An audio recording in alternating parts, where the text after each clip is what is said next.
My mother leaves me stranded on a departing cruise vessel, vanishing before the ship sets sail, all because she craved freedom from parental duties. Stay with me as I share this incredible journey. Envision being 10 years old, excited for a family cruise, when suddenly your parent disappears without explanation or farewell. What drives someone to such an extreme action? Let's discover together. I'm Rebecca Martinez, 33 years old today. However, when I was merely 10, my mother Sandra deserted me not at our home, school, or even a relative's house, but aboard a luxury cruise liner. We had supposedly purchased tickets together for what she called a mother-daughter adventure. She deceived me completely, securing passage for both of us. We embarked as a team, captured memories on the upper deck, posed like any loving family would. Then, sometime before departure, she secretly disembarked, leaving me behind like unwanted luggage. Her reasoning: pure exhaustion. She was weary of single parenthood, drained by constant responsibility, tired of personal sacrifices. She yearned to reclaim her youth, to experience freedom, to pursue romance without the burden of raising a child solo. In her perspective, I represented that burden. This betrayal didn't merely alter my existence, it forged the solitary path I would traverse. This is my journey. I was raised in Riverside, a peaceful community near Sacramento, California. Our neighborhood featured tree-lined streets with towering elms, and the local chapel chimed every noon like clockwork. My mother Sandra was the town's most recognizable figure, a vibrant, outspoken insurance broker who favored crimson lipstick and possessed an infectious laugh. My father, Marcus, operated a small electronics repair business and preferred quiet activities, gadgets, brain teasers, word puzzles. During my early years, life seemed stable. I was their sole child. Father showed me shoe tying techniques and origami boat construction. Mother styled my hair each Sunday and allowed me to wear her high heels during pretend play. Naturally, they disagreed occasionally, usually behind closed doors, but I assumed this was normal for all parents. Then, one afternoon, I discovered my father sleeping on a worn garage sofa with his toolkit serving as a nightstand. Within months, he had departed entirely. Mother claimed he chose his electronics over our family. Years later, I learned he had requested joint custody, which she had denied. She convinced me he didn't want me around, but this was deception, the first of many. Following the divorce, we remained in our house while Dad relocated to Nevada. He attempted maintaining contact through postcards and phone calls, but Sandra ensured I rarely answered. She would dismiss his efforts, saying, "Don't chase after someone who abandoned us." Looking back, I realized she didn't want to share me with anyone, especially someone who might love me more genuinely than she did. When I turned 8, she met Vincent Rodriguez. He embodied everything she adored: flashy, boisterous, full of hollow promises. He drove a leased sports car, wore designer sunglasses indoors, and addressed everyone as gorgeous. Within 6 months, Vincent and his son Diego had moved into our home. This marked the beginning of my downfall. Sandra gave Diego my bedroom, and relocated me to the cramped storage room with a fold-out bed. My artwork and school photographs were replaced with Diego's soccer trophies and professional portraits. Sandra began calling us her boys, yet somehow only Diego received new clothing, spa treatments, and country club weekends. When I questioned this disparity, she'd respond, "Vincent provides for everyone. Don't be ungrateful." The message was crystal clear. Diego was favored, and I was merely an obstacle. Our Friday movie nights ceased. No more Sunday services or weekend pancake breakfasts. Everything revolved around Vincent's gatherings, Vincent's associates, Vincent's preferences. I became invisible, despite earning perfect grades, winning academic competitions, and even having a creative story published in our school magazine. Nobody acknowledged these achievements. When I posted my achievement certificate on the refrigerator, it vanished by morning, replaced with information about Diego's upcoming soccer tournament. By age 10, I had learned to expect nothing. Therefore, when Sandra arrived home that March evening, radiating excitement and waving to cruise tickets, I remained skeptical. "A surprise," she announced. "Just you and me. Luxury Caribbean time." My heart actually skipped. "Really, just us?" "Absolutely," she smiled, embracing me. "We need this. Just girls, no interruptions." She took me shopping, let me select a summer dress and sandals. We had manicures together.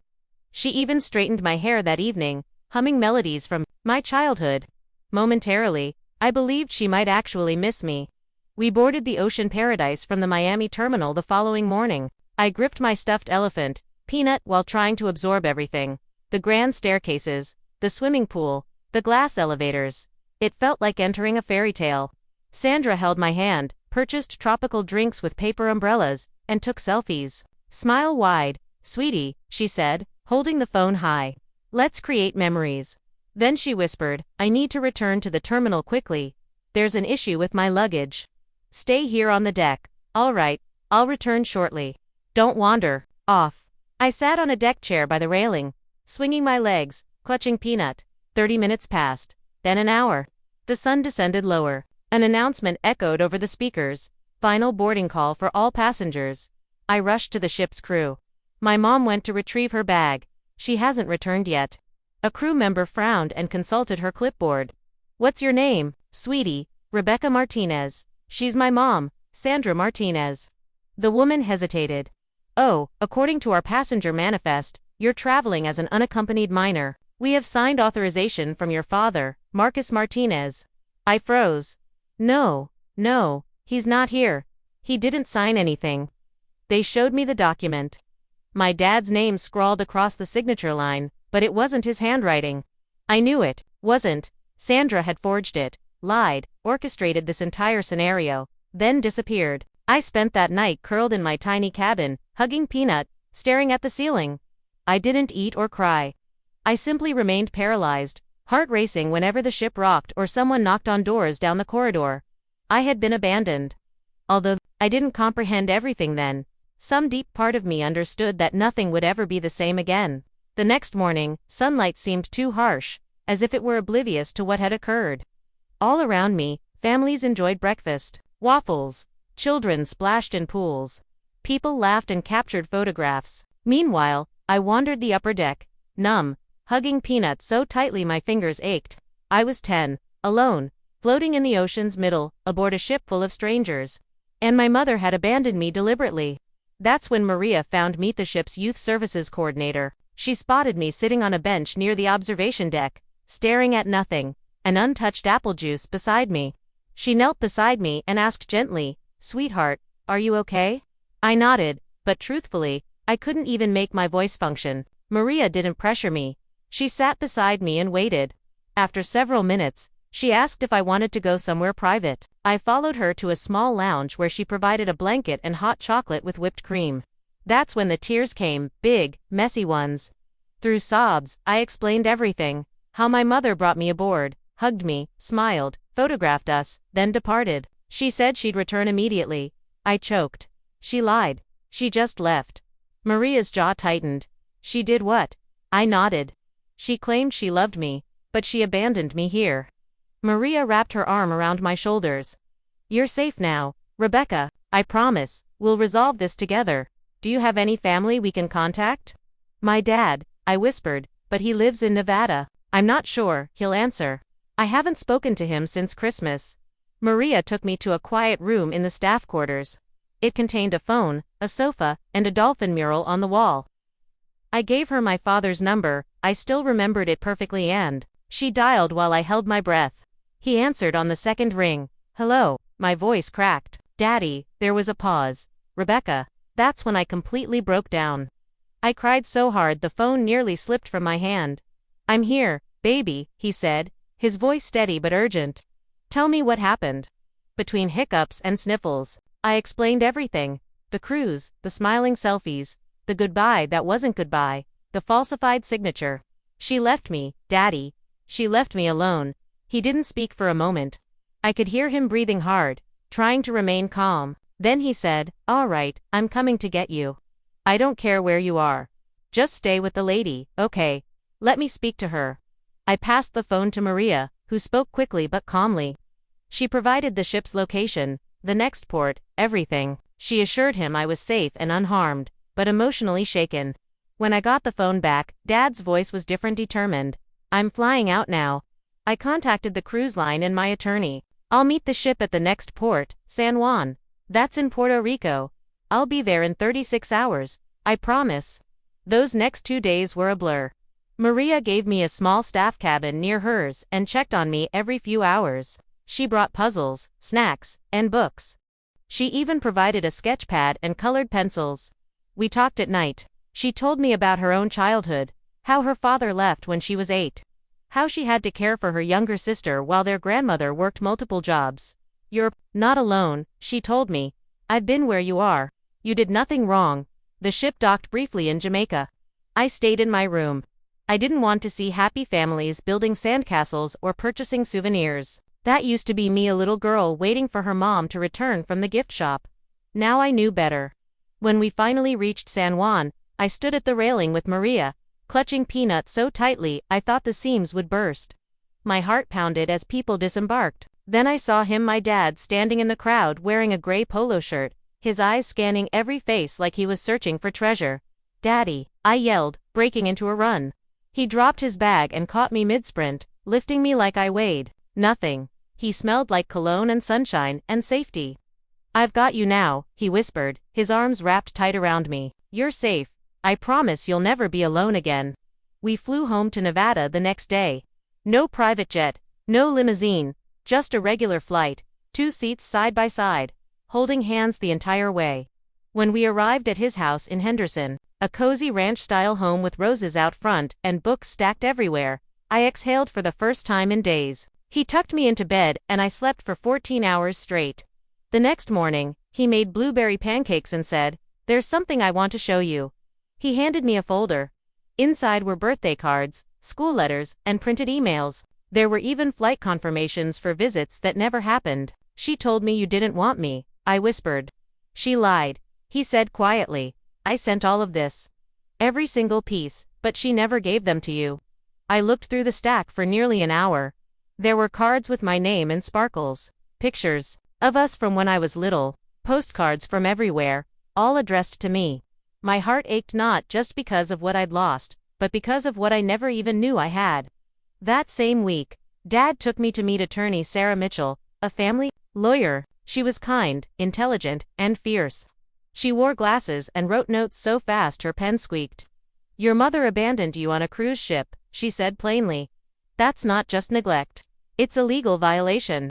We'll petition for full custody immediately." But she didn't just discuss court proceedings. She asked about me, how I felt, what I wanted. "I want to feel safe again," I told her. "I want to stop being afraid when the phone rings." "Then we'll work on healing too," she said. "We won't let this destroy you." And so I began the slow journey toward healing. I screamed in the shower. I cried during car rides. I drew sad little girls with giant shadows in my sketchbooks, but I also laughed again. I baked cookies with my dad. We played board games. We danced to oldies in the living room. Slowly, piece by piece, I was becoming something I didn't know I could be again, free. After the courts granted my dad emergency custody, he enrolled me at Mountain View Elementary School, a warm, colorful school nestled just a few blocks from his house. The hallways smelled like crayons and warm lunch trays, and the classrooms were filled with beanbags and bulletin boards with stars and encouragement notes. I was in 5th grade, but emotionally I felt like I was still stuck on that ship floating, unsure, scared to trust anyone again. I didn't talk much, I kept my head down. I sat alone at lunch. Then one day in art class, I met Sophia Chen.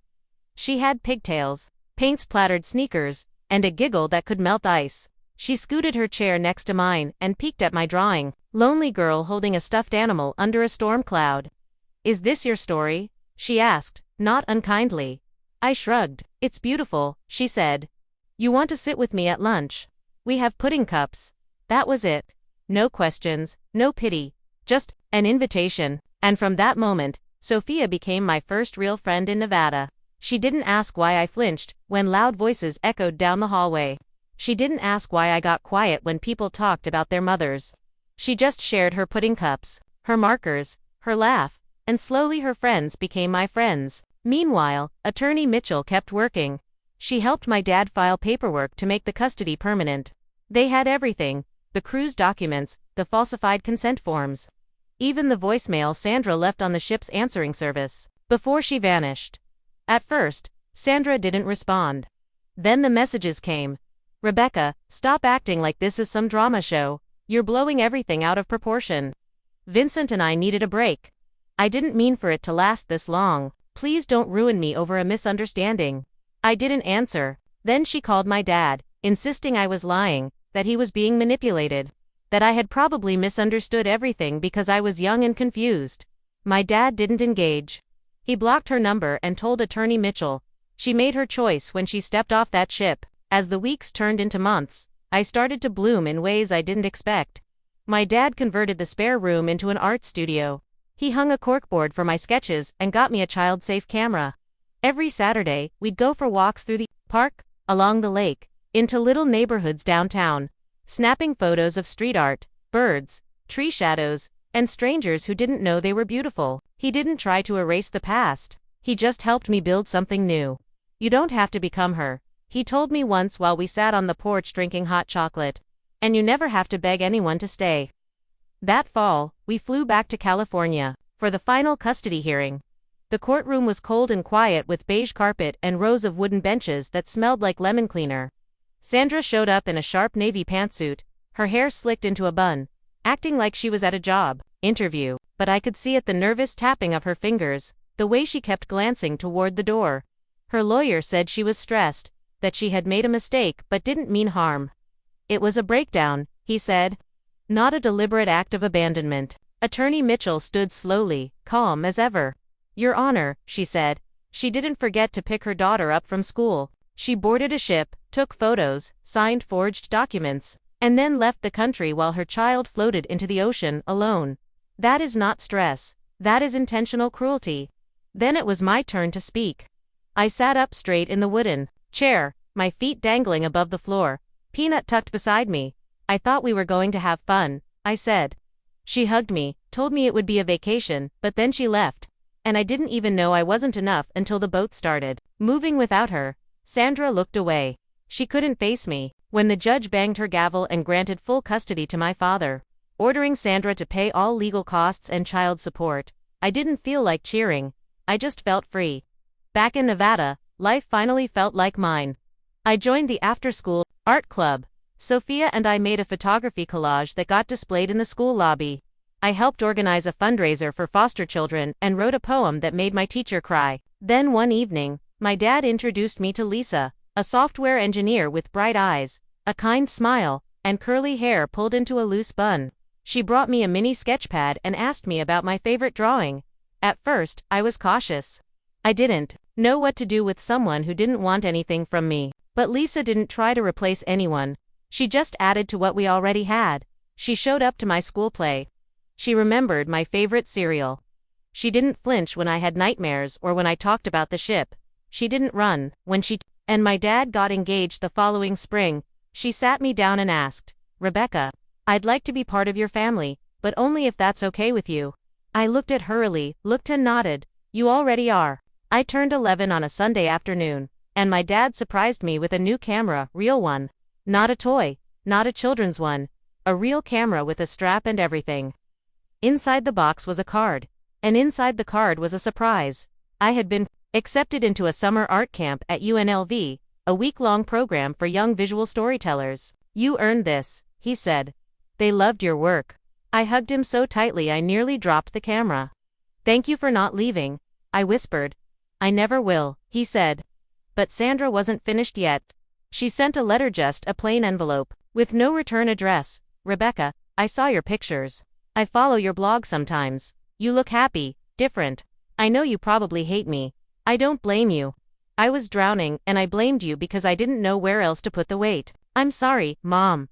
I didn't cry. I didn't scream. I just folded the letter and placed it in a shoebox with a few other things from my old life. Not to hold on to, but to remember, to remind myself how far I had come. By the time I entered middle school, I no longer felt like the girl who'd been left behind on a ship.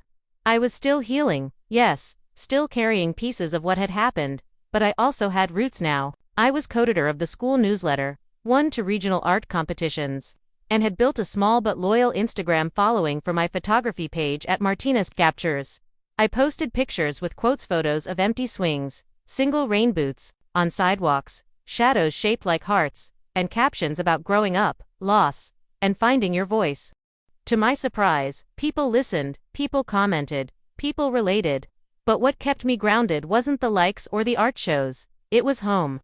Dad and Lisa got married that fall in a quiet ceremony at Red Rock Canyon.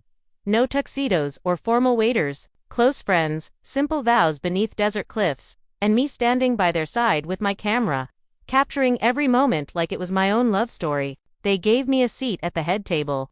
But more importantly, they gave me a family that didn't just smile for the photo but showed up for the behind-the-scenes moments. After the wedding, things settled into a rhythm.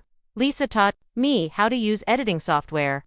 My dad helped me build a lightbox in the garage. I started volunteering at a local youth center on Saturdays, helping younger kids with creative projects. Some of those kids had been abandoned too, but I didn't tell them my story. Not at first. I just listened, sat beside them as they painted suns or drew broken hearts, because I knew what it meant to feel like no one saw you. Eventually, they started asking questions. Did you ever lose someone? Yes, I would answer. Did it hurt? Yes. Did you get better? I'm still getting better, but yes, I did. Meanwhile, Sandra stayed quiet. After her letter, there were no follow-ups, no emails, no birthday cards.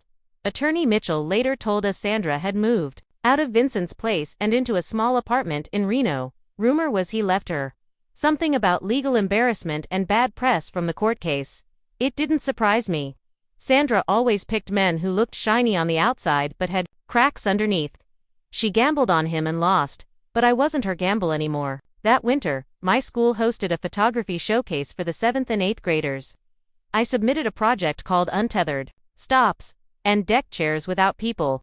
Each one had a small caption underneath, quotes from my journal like "The ocean didn't drown me." It delivered me. Some storms aren't meant to break you, just reroute you, and you can be left behind and still move forward. The night of the exhibition, I stood near my work in a white dress Lisa had picked out. Dad and Lisa were there, smiling proudly. Sophia showed up with her mom and handed me a handmade card that said, "You're a star." Then Sophia leaned in and whispered, "Don't freak out, but she's here." I turned. Sandra stood at the gallery entrance wearing a plain black coat and no makeup. Her hair was pulled back in a bun. She looked different, smaller, older, not polished, just tired. Lisa stepped closer. "Do you want me to ask her to leave?" I shook my head. "No, I'll handle it." I walked over slowly, my heart pounding but steady. Sandra smiled faintly. "Your work is beautiful." "Thank you," I said, voice firm. She looked around at the photographs, then back at me. I wasn't sure I should come. I didn't want to cause trouble. "You didn't cause trouble," I said. "You just showed up late." Her lips trembled. "Rebecca, I'm sorry for all of it. The years before, the lies, I wasn't a good mother." I didn't say anything at first because what do you say to the person who threw you away? Finally, I spoke. "I don't hate you," I said. "I used to, but not anymore." She blinked rapidly. "I don't expect forgiveness." "Good," I said softly, "because I'm not offering it yet, maybe not ever. But I'm not carrying it anymore either." She nodded quietly. Then she looked around the gallery again. "You built something beautiful." "I didn't think you'd. I didn't know you could." "You never saw me," I said. "I see now," she replied. She didn't stay long, just long enough to see what I'd built. She didn't ask for a second chance. I didn't offer one.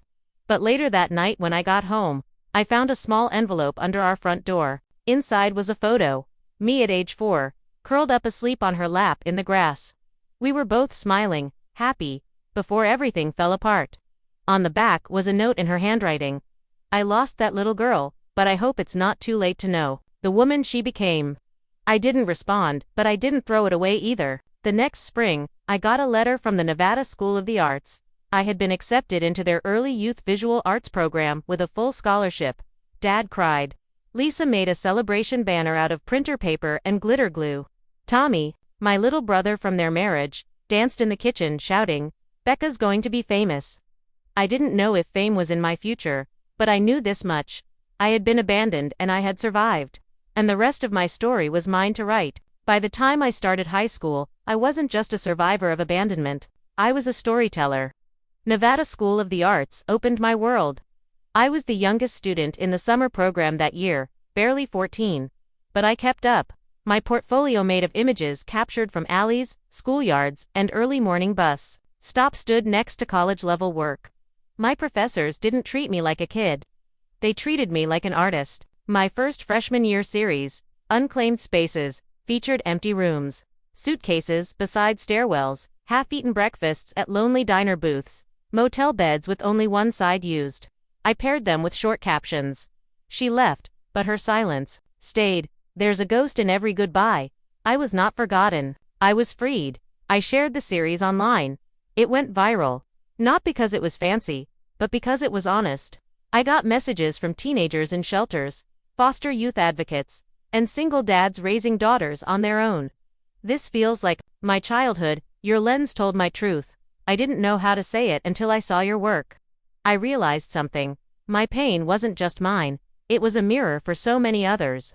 And my healing was becoming theirs too. Dad and Lisa came to every exhibit, every showcase, every gallery wall that featured my name.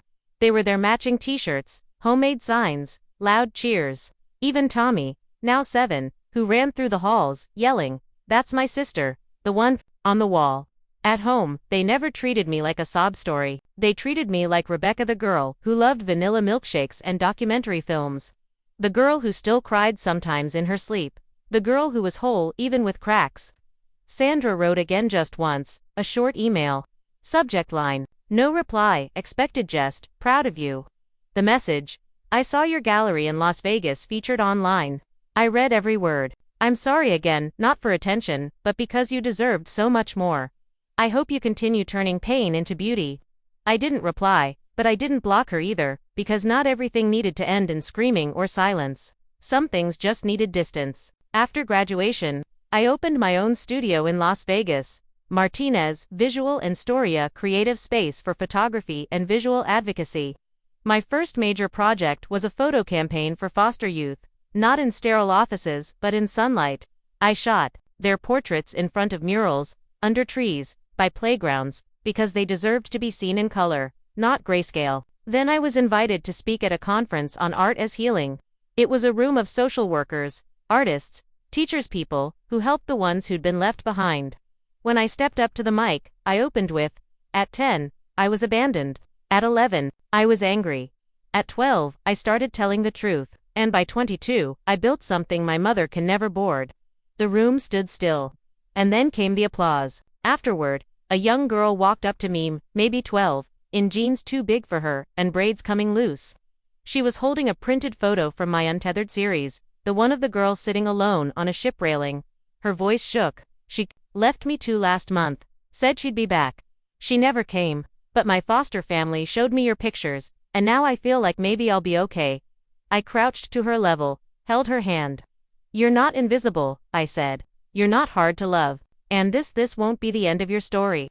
She threw her arms around me like I was a lifeline. And in that moment, I knew this was my legacy. Not the wound, but what I did with the wound.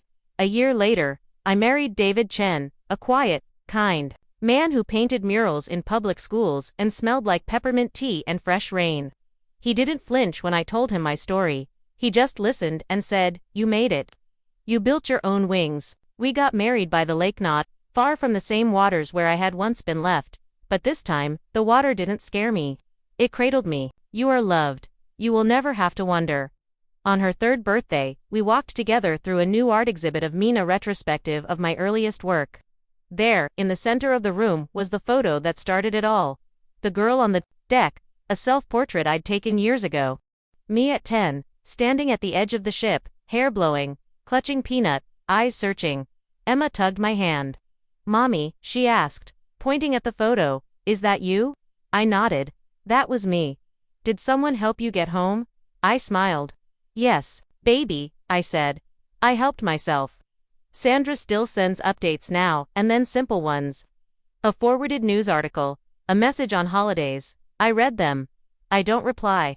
Not because I'm bitter, but because my peace isn't negotiable. I've forgiven what I could, released what I couldn't, and protected what I'd built with my own hands, my own camera. And the version of me that little girl on the deck fought so hard to become. To anyone reading this who's ever been left behind, by a parent, a partner, a world that didn't see you, let me tell you this. You are not the pieces they dropped. You are the masterpiece you rebuilt. You are not forgotten. You are not a burden. And you were never the problem. Sometimes the ones who leave simply can't carry the love you deserve. So carry it yourself. Build your ship, sail forward. Because I did, and I'm still going.